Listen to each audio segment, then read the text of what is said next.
The arrow was already in flight when Arya saw it. She'd spent the last hour pressed against the market square's stone wall, trying to stay out of sight while the Alpha King gave his speech. But her eyes had caught the glint of metal arcing through the autumn air, death whistling at the precise angle that would pierce the king's heart. She didn't think. Thinking was for people who had futures, who had something to lose. Arya had neither. She lunged sideways, arms outstretched, and felt the impact like a fist to her chest. The arrow punched through her sternum with a wet, decisive sound. So this is what dying feels like, she thought distantly. Not the searing agony she'd expected. Just cold. Cold spreading from the wound outward, turning her blood to frost, her bones to brittle ice. The cursed arrow sent tendrils of black magic crawling through her veins like living shadows. She was on the ground. The cobblestones were slick with something dark and wet. Her blood? Hard to tell with her vision graying at the edges. Above her, chaos erupted. Screaming. The sound of guards shouting orders, boots pounding stone. But it all felt far away, like she was hearing it through water. Someone was kneeling beside her. Large hands pressed against her chest. She wanted to laugh at the futility of it, at how he was trying to hold her together when she could feel herself coming apart from the inside. The arrow hadn't just pierced her. Something was spreading from the wound, something that turned her blood to sludge in her veins. A cursed arrow? Of course. Stay with me. The voice was rough, commanding. She'd heard it from a distance all afternoon, the Alpha King addressing his people with that same authoritative tone. Now, up close, he sounded almost desperate. Don't close your eyes. Arya tried to focus on his face. Strong features, sharp jaw, eyes that burned gold even in human form. He looked furious. Kings probably didn't like when random women ruined their speeches by bleeding out on their watch. I don't even know your name, he said, and there was something raw in his voice that didn't make sense. That's the point, she wanted to tell him. Nobody does. Her lips moved, but nothing came out. The cold was in her throat now, climbing higher. She could feel the curse burrowing deeper, wrapping around her heart like a fist slowly clenching shut. The king's face blurred. The shouting faded. Darkness pulled her under. Before we continue, please like this video and subscribe. It will make my day. Now, back to our story. The first thing Arya felt was warmth. Not the cold that had consumed her as she died, and she had died. She was certain of it.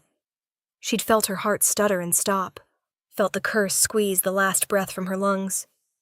But this was different. This was heat against her skin, like lying in sunlight after a lifetime in shadow. The second thing she felt was pain. It radiated from her chest in dull, persistent waves. Not the white-hot agony of the arrow, but something deeper, bone deep. Like her entire body had been torn apart and stitched back together by someone who wasn't entirely sure how the pieces fit. Arya tried to move and immediately regretted it. Her muscles screamed in protest. Her mouth tasted like copper and ash. Don't. The voice was low, rough with exhaustion. You'll tear the healing. She forced her eyes open.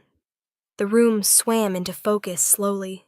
High ceilings, stone walls, a massive fireplace crackling with flames that cast dancing shadows across dark wood furniture. Expensive furniture. The kind she'd only ever seen through windows. This wasn't a healer's ward. This was someone's private chamber. And sitting in a chair beside the bed, looking like he hadn't slept in days, was Alpha King Davion Cross. Arya's heart kicked against her ribs. She tried to sit up, failed, and settled for turning her head to look at him properly. He looked worse than she felt, shirt half unbuttoned and stained with what might have been blood, dark circles under his eyes, hair disheveled like he'd been running his hands through it for hours. You're awake, he said flatly. Not a question. Not even particularly relieved. Just stating a fact.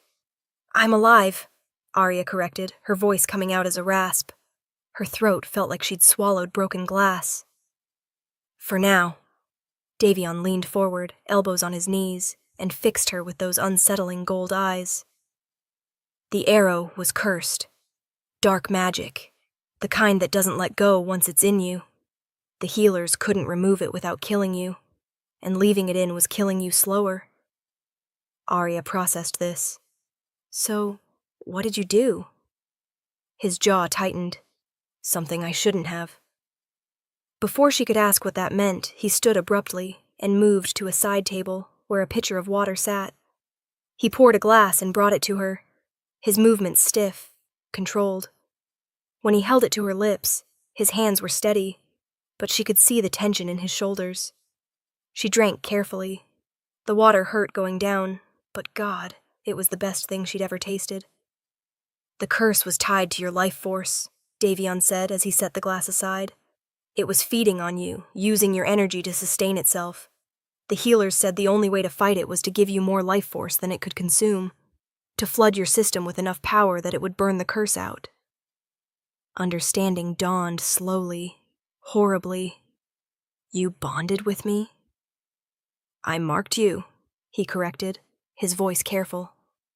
It's not a full bond, not like true mates, but it created a connection strong enough to share my life force with you, strong enough to keep you alive while your body fought off the curse. Arya's hand moved instinctively to her neck. Her fingers found raised skin, a bite mark, still tender, that sent a shiver down her spine when she touched it. The mark of an alpha. The mark that meant she belonged to him, in the eyes of every shifter who saw it. You should have let me die, she said, quietly. Davion's head snapped toward her, something dangerous flashing in his eyes. You threw yourself in front of a cursed arrow meant for me. I wasn't going to let you die for that. I'm nobody, Arya said, and it wasn't self-pity, just fact. She'd learned a long time ago that facts were easier to swallow than hopes. This is a bad trade for you. That's not your decision to make. The sharp edge in his voice surprised her. She looked at him more carefully. He was furious, she realized. Not at her exactly, but at something. At the situation. At the choice he'd been forced to make. How long was I unconscious? She asked. 3 days. 3 days of her lying here in his bed, and it was his bed. She was certain now, taking in the masculine furnishings, the weapons mounted on the walls, the faint scent of cedar and smoke that clung to the sheets. 3 days of him keeping vigil while the court probably lost their minds over what he'd done. They know, don't they? Arya said. About the mark. Everyone knows? Davion moved back to his chair, running a hand through his already disheveled hair. You've been the primary topic of conversation in court for 3 days. The wolfless woman who saved the king's life. The nobody he marked. The way he said nobody stung more than the wound in her chest. Not because he was cruel about it, his tone was perfectly neutral, but because it was true, and hearing it from his mouth made it feel more real somehow. I should leave, Arya said. As soon as I can walk, I'll go. You can't. Davion cut her off. The mark creates a bond. Incomplete, artificial, but functional. Separation will be painful for both of us until the curse fully leaves your system. And according to the healers, that could take weeks, maybe months. Arya stared at him. You're saying I'm stuck here? I'm saying we're stuck with each other. He met her eyes, and for the first time she saw the exhaustion there, the weight of it. I'm not happy about this either, but we don't have a choice.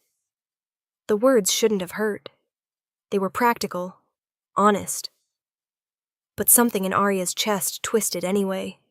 Some stupid, childish part of her that had dared to hope, for just a moment, that being marked by a king might mean something other than obligation and regret. She was an idiot. I'm sorry, she said quietly, looking away from him, for putting you in this position. I wasn't thinking. I saw the arrow and I moved. Why? The question caught her off guard. What? Why did you move? Davion leaned forward again, studying her face with an intensity that made her want to squirm. You don't know me. I've done nothing for you. You're not Pack. You're not bound to me by loyalty or law. So why risk your life for a king you've never met?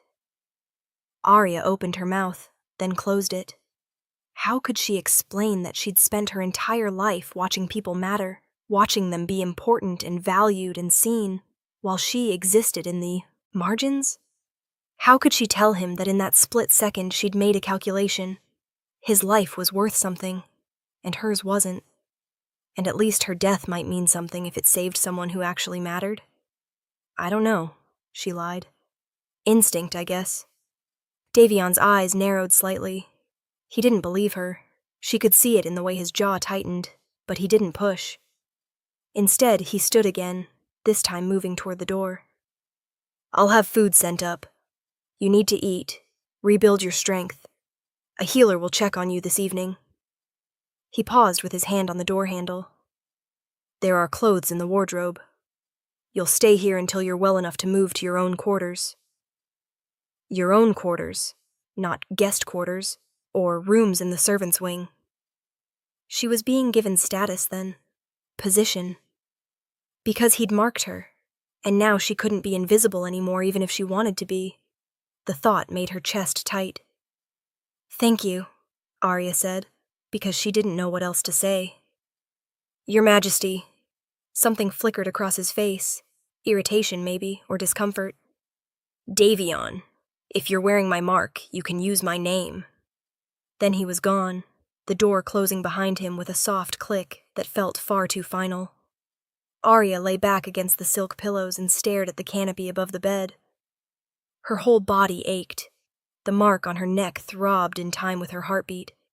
And somewhere in the back of her mind, she could feel something else. Something new, strange, and unwelcome. Him. Not his thoughts, exactly, but his presence. Like a second heartbeat layered beneath her own. She could sense his exhaustion, his frustration, the tight control he kept on emotions she couldn't quite name. The bond. This was what he'd meant by connection. Arya closed her eyes and tried not to think about how badly she'd just complicated both their lives. Tried not to remember the feel of his hands pressing against her wound, trying to hold her together. Tried not to wonder why a king would spend 3 days keeping vigil over a woman who was, by all accounts, nobody worth saving. She'd spent 26 years being invisible. Being the girl in the background, the one people's eyes skipped over. Her parents had died when she was 8, a border raid, quick and brutal, and she'd been shuffled through distant relatives who saw her as an obligation they couldn't shirk. When she never shifted, when it became clear she'd never have a wolf, those relatives had made it clear she was on her own. She'd learned young that people didn't invest in things that wouldn't pay returns. She'd learned not to want, not to hope, not to expect anything beyond what she could provide for herself.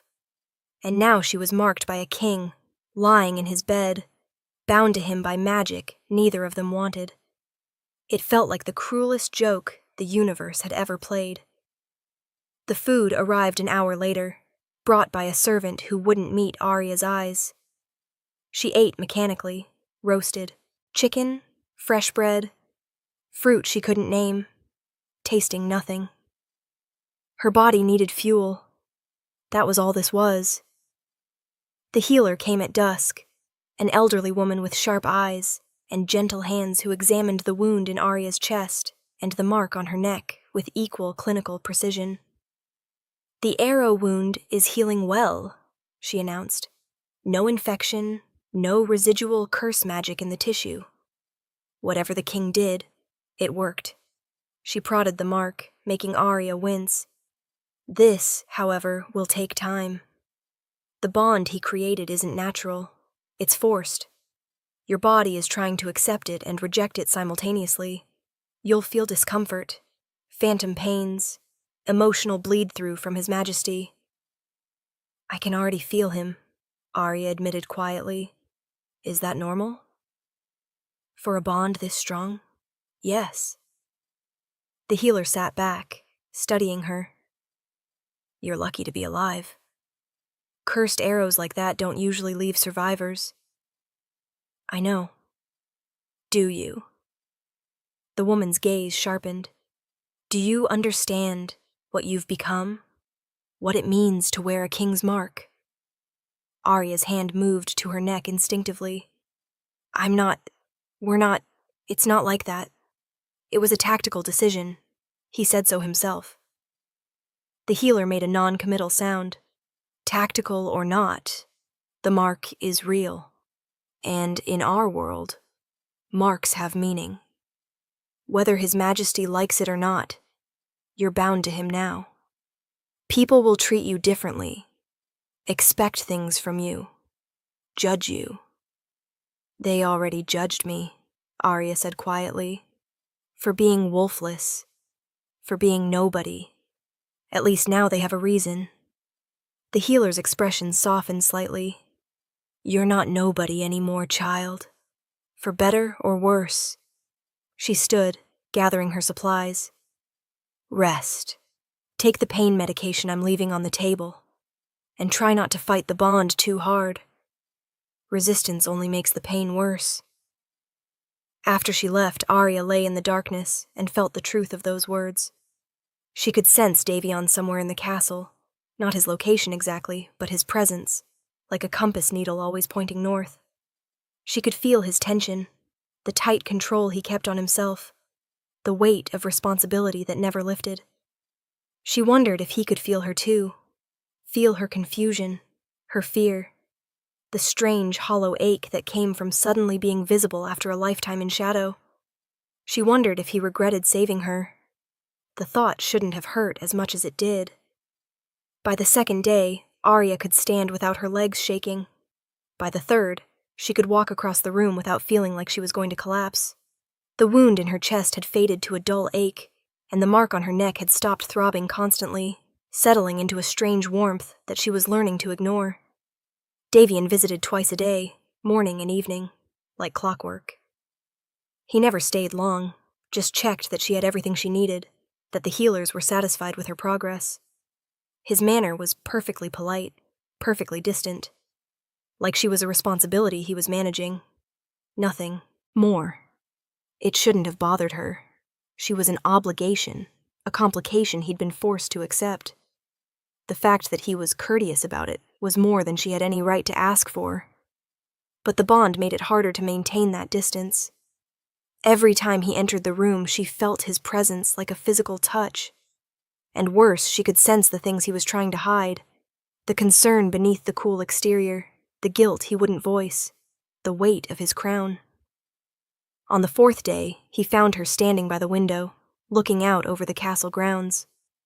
She'd finally put on the clothes he'd mentioned, a shirt that hung to her knees and pants she'd had to tie with a belt to keep from falling off. She felt ridiculous, but it was better than wearing the blood-stained remains of what she'd died in. "You're up," Davion said from the doorway. Arya turned. He looked better than he had that first day, cleaner at least, like he'd finally slept. But the tension in his shoulders was still there, the careful control that never slipped. "I'm sick of lying down," she said. "And the healer said movement would help." He nodded, moving into the room. "How's the pain?" "Manageable." Arya turned back to the window. "When can I leave?" She felt his surprise through the bond, before he masked it. "Leave?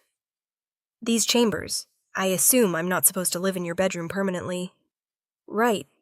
There was something strange in his voice. "I've had rooms prepared for you in the East Wing. You can move whenever you're ready." "I'm ready now. The healer cleared me for light activity."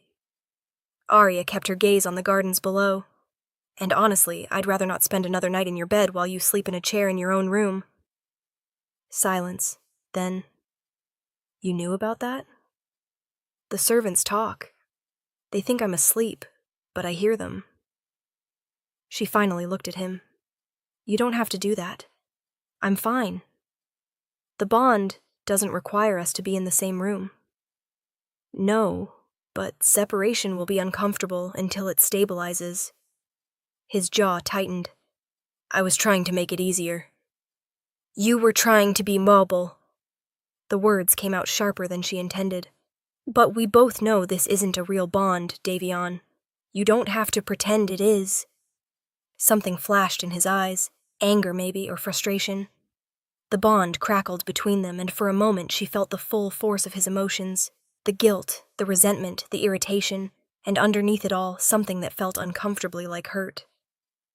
"You're right," he said, his voice carefully neutral. "It's not a real bond. I'll have your things moved to the East Wing today." He left before she could respond. Arya stood by the window and hated herself a little. He'd been trying to help, in his own stiff, duty-bound way, and she'd thrown it back in his face. Through the bond, she felt him moving through the castle, felt the moment his anger shifted to resignation, then to that bone-deep exhaustion she was becoming familiar with. She wondered if this was how it would be between them, forever careful, forever distant, bound together but never truly connected. It felt like another kind of death, slower but no less final than the arrow. The rooms in the East Wing were beautiful, spacious, well-appointed, with a view of the mountains that took her breath away. They were also clearly meant for someone important, a high-ranking courtier, maybe, or a visiting dignitary, not for a wolfless nobody who'd stumbled into the king's life by accident. Arya stood in the center of the main room and felt the weight of it all pressing down on her.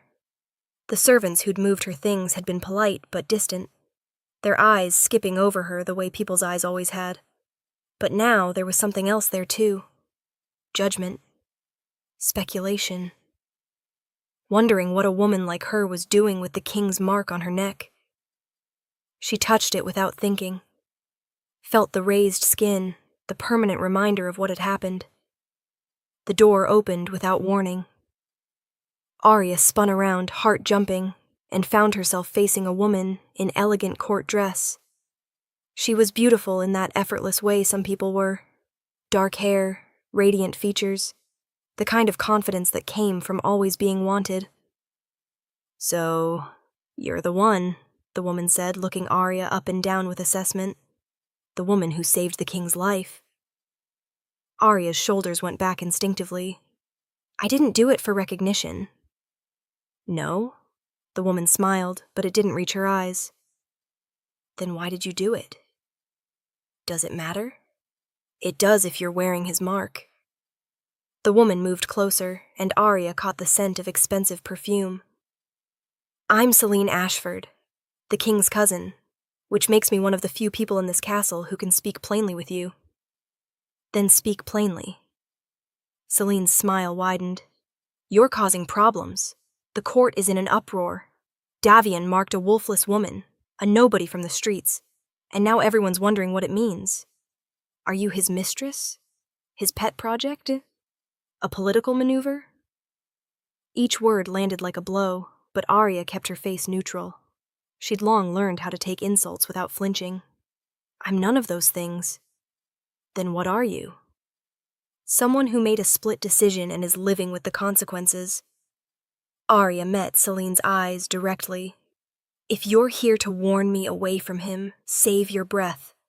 There's nothing between us. The bond is artificial. It'll fade." "Will it?" Celine tilted her head. "Bonds are tricky things. Even artificial ones can become real if you're not careful." "That won't happen." Arya's voice was flat. "Your cousin made it clear this is an obligation, not a choice, and I have no intention of making his life more complicated than I already have." Something shifted in Celine's expression, not quite approval, but close. "You're smarter than you look." "Most people are." Celine laughed at that, genuine amusement lighting her face. "All right, maybe you'll survive court after all." She moved toward the door, then paused. "A word of advice, though. Davion doesn't do anything without reason. If he marked you, saved you, it wasn't just tactical. He could have let you die and mourned appropriately. The fact that he didn't means something, whether he admits it or not. Or it means he's too noble for his own good." "Maybe." Celine's smile turned knowing. "But I've known him his entire life, and I've never seen him lose sleep over anyone. He's been at your bedside for days. That's not duty. That's something else." She left before Arya could respond. Arya stood alone in her beautiful new room and tried to ignore the way her heart had started beating faster. Tried to tell herself that Celine was wrong, that Davion's actions were exactly what they seemed. Obligation and guilt, nothing more. But through the bond, she could feel him. And despite everything, despite knowing better, despite 26 years of learning not to want things she couldn't have, Arya found herself wondering what it would be like if Celine was right. If the bond could become something real. If she could be something other than an obligation to be managed. The thought terrified her more than the arrow had. The first assassination attempt came 6 days after Arya moved to the East Wing. She was walking through the gardens, trying to get used to being outside, being seen, when she felt it. Not a sound, not a sight, but a wrongness that crawled up her spine and made every instinct she had scream danger. Her head snapped toward the king's guard training in the courtyard beyond the garden wall. Davion was there. She could feel him through the bond, sparring with his soldiers, teaching them probably the way good commanders did. And someone in the crowd watching wasn't watching like the others. Arya was running before her conscious mind caught up, shoving through the garden gate, pushing past startled courtiers. The wrongness grew stronger with each step, and then she saw it. A man in servant's clothes, his hand moving toward something at his belt, his eyes fixed on Davion's unprotected back, with an intensity that was all wrong. Poison! The word tore from her throat. The wine! Don't drink the wine! Every head turned toward her, including Davion's, and in that split second of distraction, she saw the servant's hand freeze, saw calculation flash across his face, saw him drop whatever he'd been reaching for, and bolt. Davion's guards reacted instantly, tackling the man before he'd made it 10 feet. The wine cup he'd been approaching, the one that had been sitting innocuously on a table at the courtyard's edge, was immediately seized. Arya stood there breathing hard, her chest aching where the arrow wound was still healing, and felt every eye in the courtyard on her. Again. Davion crossed to her quickly. His hand went to her elbow, steadying, possessive, and she felt the spike of adrenaline through the bond. How did you know? His voice was low, meant only for her. I felt it. Arya pressed a hand to her chest, trying to calm her racing heart. Something was wrong. I don't know how to explain it. His eyes narrowed. The bond. She looked toward the captured servant who was now being hauled away by 4 guards. I just knew someone meant you harm. Davion's jaw tightened. He turned to his captain, a grizzled wolf named Corin, with scars that told stories. Test the wine, and find out who that man is, who hired him, and how he got close enough to poison my drink. Yes, Your Majesty. Corin's eyes flicked to Arya. My lady. Arya opened her mouth to correct him. She wasn't a lady, wasn't anything, but Davion's hand on her elbow tightened slightly. He led her away from the courtyard, through corridors she was still learning, into a small study she'd never seen before. The moment the door closed behind them, he rounded on her. That was reckless. Arya blinked. I'm sorry, I should have let you drink poison. You should have alerted the guards. You should have stayed at a safe distance. His voice was sharp with something that felt like anger and tasted like fear through the bond. You're still healing. If there had been more than one assassin, if they'd targeted you instead, why would they target me? I'm nobody. You're wearing my mark. The words came out rougher than he probably intended. Davion turned away, running a hand through his hair in a gesture she was learning meant he was trying to regain control. That makes you a target. Don't you understand that? Everyone who wants to hurt me now has a convenient weakness to exploit. The word weakness landed like a physical blow. Arya's spine straightened. Then remove the mark. Break the bond. I'll leave. The curse is mostly gone. The healers said so yesterday. She kept her voice level, fighting to hide the hurt beneath the logic. We both know the bond can be broken now if you want it gone. So, if I'm a liability, I didn't say that. You just called me a weakness. Davion turned back to her, and the look on his face was complicated in ways she couldn't parse. That's not... He stopped, trying to choose his words carefully. Having someone you care about is always a weakness. It gives your enemies leverage. You don't care about me, Arya said simply. You feel responsible for me. There's a difference. Something flashed in his eyes. Is there? The wine was poisoned. Corrin's voice came from the doorway. Neither of them had heard him knock. Knightsbane would have killed His Majesty within the hour. The servant broke under questioning. He was hired by someone in the Southern Territories, someone who wants the throne destabilized. Davion's expression went cold. Get me a name. Working on it, Your Majesty. Corrin hesitated. The man also mentioned there are others. This wasn't an isolated attempt. Davion's voice was grim. Thank you, Corrin. Keep me informed. After the captain left, silence settled over the room again. Arya studied Davion's profile, the sharp line of his jaw, the tension in his shoulders that never seemed to ease. You're tired, she said quietly. I'm fine. I can feel you through the bond, remember? You're exhausted. When's the last time you actually slept? For more than 3 hours at a time? His silence was answer enough. Arya moved closer before she could second-guess herself. You saved my life. Let me do something for yours. Go to bed. I'll stay until you fall asleep. Why? Because the bond makes separation uncomfortable, and you need rest. And she caught herself before saying useful for something. I'm offering. Take it or don't.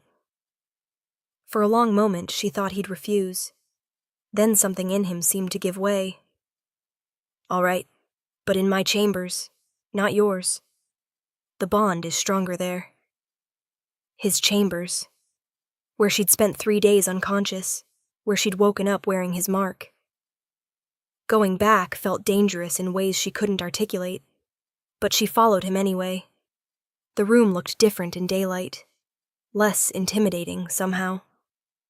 Davion moved to the bed, that massive bed she'd occupied alone, and sat on the edge, pulling off his boots with mechanical efficiency. You don't have to stay, he said, not looking at her. If this is uncomfortable. Arya settled into the chair he'd spent 3 nights sleeping in.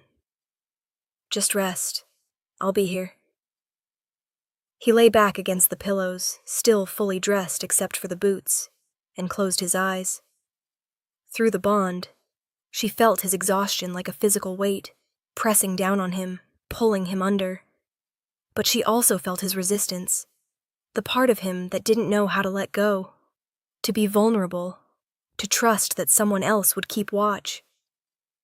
Tell me something, he said after a moment, eyes still closed. Like what? Something about you that isn't in the reports my spy master compiled. You had reports compiled on me? You saved my life, and I marked you. Of course I had reports compiled. He cracked one eye open. They were disappointingly sparse. No living family, no permanent residence, away in Noah's different jobs over the past 5 years, none lasting more than a few months. It's like you were trying to stay invisible. I was. Arya pulled her knees up to her chest. When you're wolfless, visibility is dangerous. People notice you don't shift.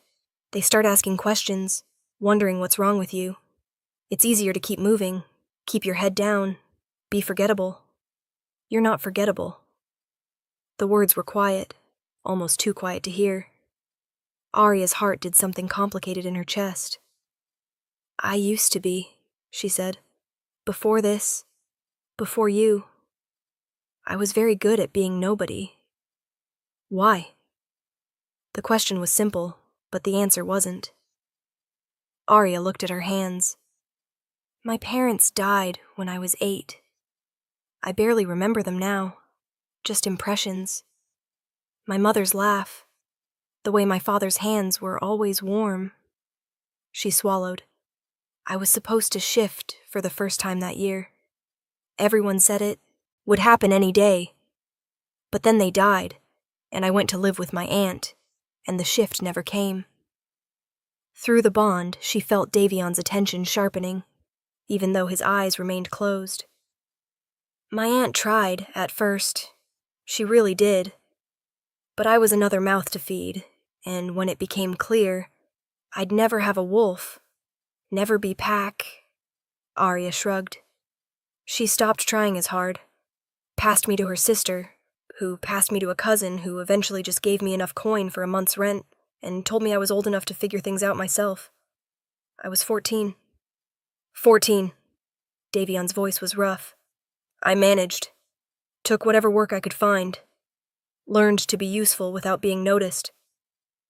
Learned that wanting things, wanting to belong, wanting to matter, just made it hurt more when you didn't. She forced herself to keep her voice level.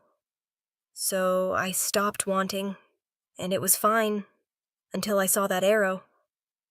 Arya looked at him finally. His eyes were open now, fixed on her with an intensity that made her breath catch.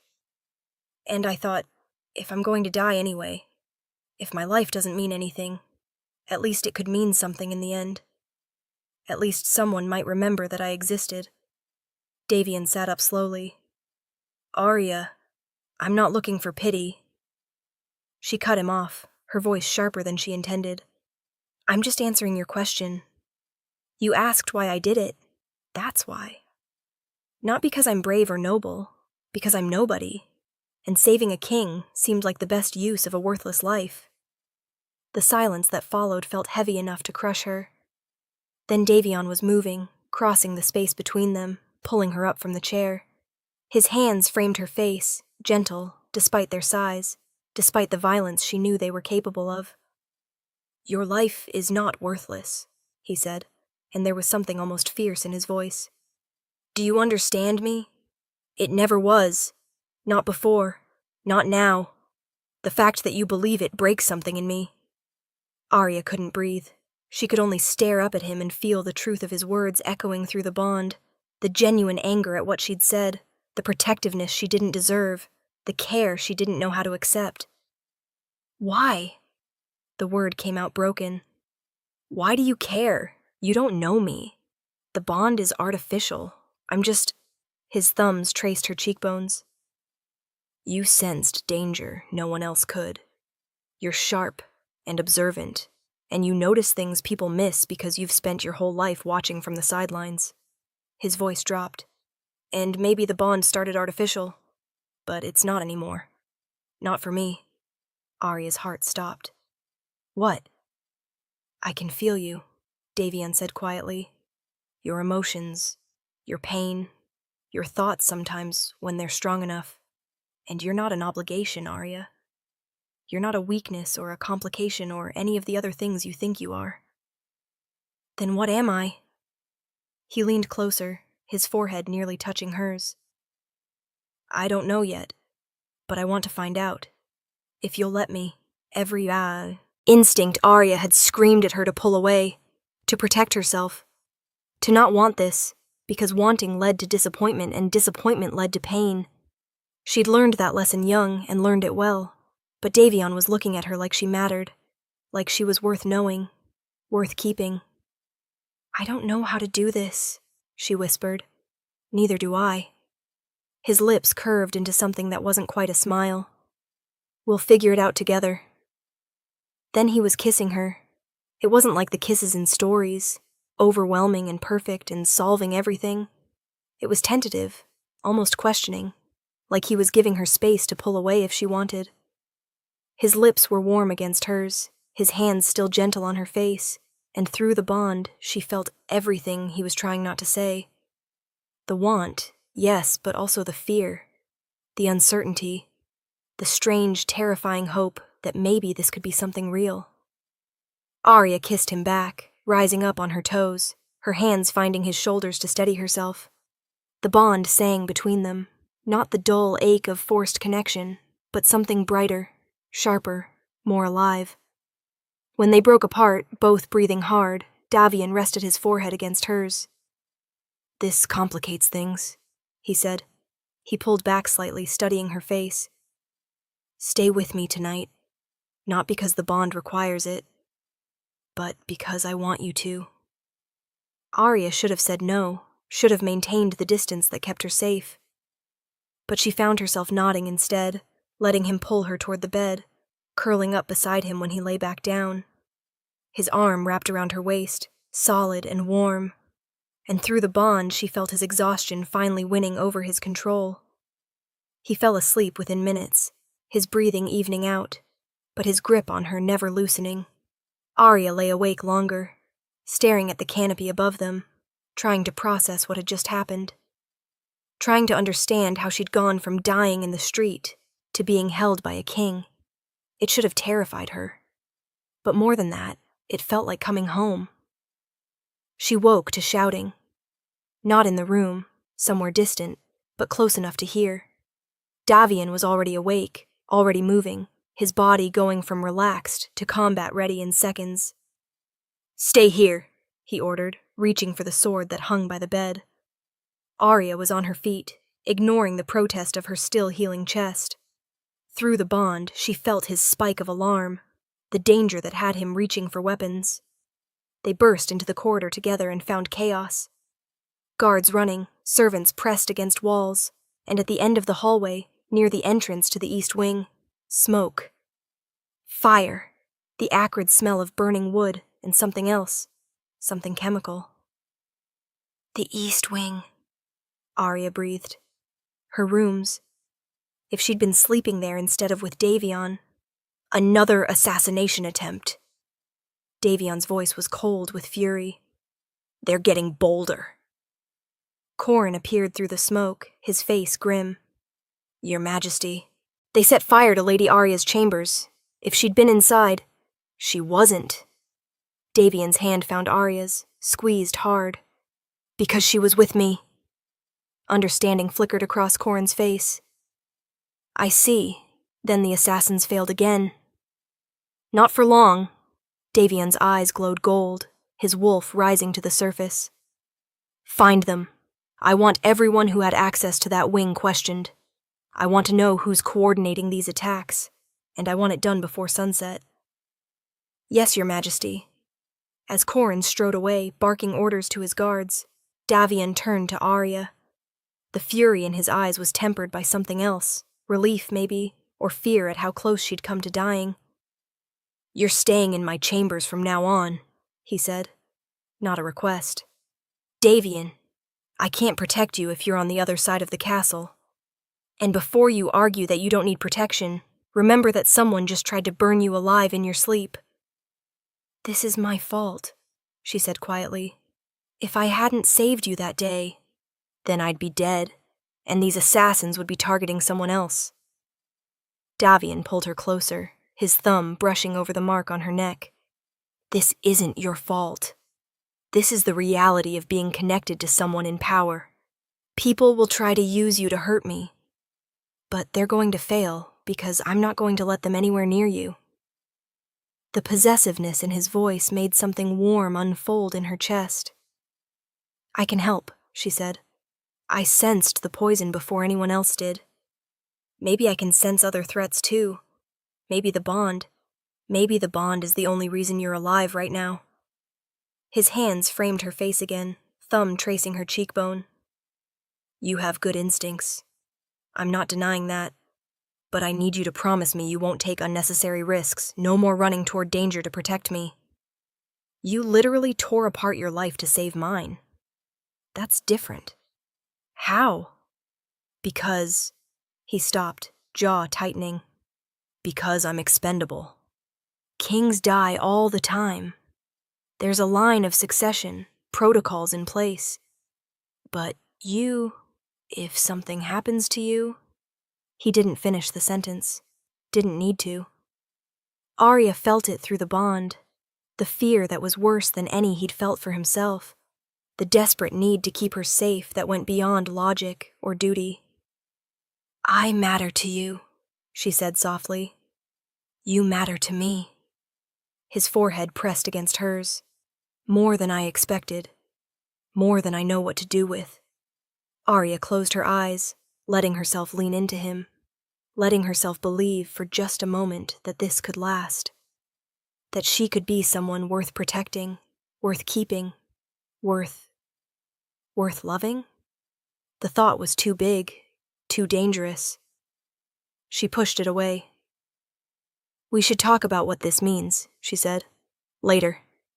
Davion pulled back, his expression shifting into something more controlled. "Right now I need to handle this, find out who's trying to kill us both. But tonight," his eyes softened, "tonight we'll talk. Figure out what happens next." He kissed her forehead, gentle and quick, then strode away to deal with the aftermath of another attempt on their lives. Arya stood in the smoky corridor and touched the mark on her neck, feeling it pulse with warmth, with connection, with something that felt dangerously close to belonging. By sunset, 3 more conspirators had been found and questioned. All of them pointed to the same source. Lord Breslin, a northern noble who'd been quietly building support for a coup, who saw Davion's sudden bond with a wolfless woman as weakness. Proof that the king was vulnerable, distracted, no longer fit to rule. "They're wrong," Corin told Davion's son as they stood in the war room, maps spread across the table. Arya sat in the corner, observing. "You're more focused than I've seen you in years, since you marked her." Davion's eyes flicked to Arya, something warm passing through the bond. "She's a good influence." "She's a target," Corin corrected, not unkindly. "Breslin won't stop with fire. He'll keep coming until either you're dead or she is. Then we end him first." Davion's voice went cold. "Gather the evidence. I want charges drawn up by morning. Treason, attempted assassination, conspiracy to destabilize the throne. And Corin, make it public. Let everyone see what happens to those who threaten what's mine." The possessiveness in those last words sent heat through Arya's body. She shifted in her chair, and Davion's attention snapped to her immediately, reading her discomfort through the bond. "Leave us," he told Corin. When they were alone, he crossed to where she sat. "What's wrong?" "Nothing, I'm just..." Arya struggled to find words. "This is a lot. People are trying to kill us. You're preparing to execute a lord. And everyone keeps calling me yours like I'm property." "You're not property." Davion crouched in front of her chair, bringing them eye level.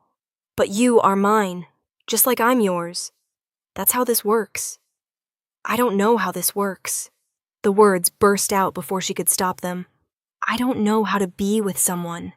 How to be important to someone. Every time you look at me like I matter, I keep waiting for it to be a trick. For you to realize I'm still just nobody." "Arya, I'm serious." She forced herself to meet his eyes. "I've spent my entire life being forgettable, being passed around like an obligation no one wanted. And now you're looking at me like I'm worth protecting, worth keeping, and I don't know how to trust that. Because people don't keep me, Davion. They never have." His hands found hers, lacing their fingers together. "I'm not like them. I'm not letting you go. You say that now. I'll say it tomorrow too, and the day after that, and every day until you believe it." His grip tightened. "You saved my life. Not because you wanted something from me, not because you thought I'd reward you, but because you saw someone in danger, and your instinct was to help, even though it cost you everything." He leaned closer. "That's not nobody, Arya. That's someone extraordinary, and I'm not giving you up, no matter how many assassins come." Tears burned behind her eyes. "You make it sound so simple." "It is simple. I want you. You want me. Don't deny it. I can feel it through the bond. Everything else is just noise we have to deal with." His thumb traced circles on the back of her hand. "Stay with me. Not because the bond requires it. Stay because you choose to." Arya looked at him, this king who'd saved her life, who'd marked her, who'd somehow become the first person in 26 years to make her feel like she belonged somewhere. "I'm scared," she admitted. "So am I." His smile was crooked. "Terrified, actually. I've never felt this way about anyone. It's new. It's uncomfortable. But I'm not running from it. Even though I'm wolfless? Even though I'm... Especially because of who you are. He pulled her forward until their foreheads touched. You're brave enough to run toward danger when everyone else runs away. When you look at me, you don't see a king. You see me. I do see you, Arya whispered. Maybe too clearly. Good. Because I see you too. And I like what I see. This time when he kissed her, there was no hesitation. No question. Just certainty. Solid and real. And terrifying in its intensity. Arya kissed him back, pouring everything she couldn't say into it. All her fear and hope and desperate, fragile want. When they broke apart, Davion stood and pulled her up with him. Come to bed, he said. Real bed this time. Not because you're keeping watch or I need sleep. Because I want to hold you while I can. While you can? Tomorrow, I'm going after Breslin. Taking half the guard north to end this before more attempts are made. His jaw tightened. You'll stay here, under Corrin's protection. I'm coming with you. Absolutely not. You just said I see things others miss. Arya stepped closer, not backing down. You said my instincts saved your life, so let me help. Let me be useful for something other than being a target. It's too dangerous. So is staying here alone. At least if I'm with you, we can protect each other. Davion opened his mouth to argue, then stopped. Through the bond, she felt his resistance warring with logic. She pressed her advantage. You know I'm right. The bond makes separation painful. You said so yourself. And if Breslin has more assassins here, leaving me behind makes me vulnerable. I hate that you're making sense. But his expression was softening. Fine. But you stay close to me. No running off to save anyone. No heroics. Arya smiled despite everything. You're very demanding. You're very stubborn. He pulled her closer, his hands sliding to her waist. We're going to fight about this constantly, aren't we? Probably. Good. I like a challenge. He kissed her again, softer this time. Sweeter. Come on, let's get a few hours of sleep before we ride out at dawn. They made their way to his chambers, their chambers. She changed into one of his shirts while he stripped to his undershorts, and they climbed into bed together like it was something they'd done 100 times instead of just once. Davion pulled her against his chest, her head tucked under his chin, his arm heavy across her waist. Through the bond, she felt his exhaustion mixing with contentment, his worry for tomorrow tempered by something warmer. I'm glad you saved my life, he murmured into her hair. Me too. Arya let herself relax into him, let herself believe, just for tonight, that maybe this could work, that maybe she'd finally found somewhere she belonged. Even though you're bossy and overprotective and terrible at sleeping. His chest rumbled with quiet laughter. You like that I'm overprotective. I'm tolerating it. You're enjoying it. Being protected now felt good when she'd spent so long protecting herself. Go to sleep, she said instead of admitting anything. We have assassins to deal with tomorrow. As long as you're beside me, I'm not worried. The words settled over her like a blanket, warm and solid and impossible to ignore. Arya closed her eyes and let herself drift, feeling Davion's heartbeat steady beneath her palm, feeling the bond hum between them with something that felt less like magic and more like choice. Tomorrow they'd face whoever wanted them dead. Tomorrow she'd have to be brave again, strong again, worth the faith he was placing in her. But tonight, she was just Arya, held by someone who saw her and chose not to look away. Thank you so much for listening. Where are you listening from? Let's meet in the comments. And if you enjoyed my story, please subscribe. It's free, and it helps more people hear these stories.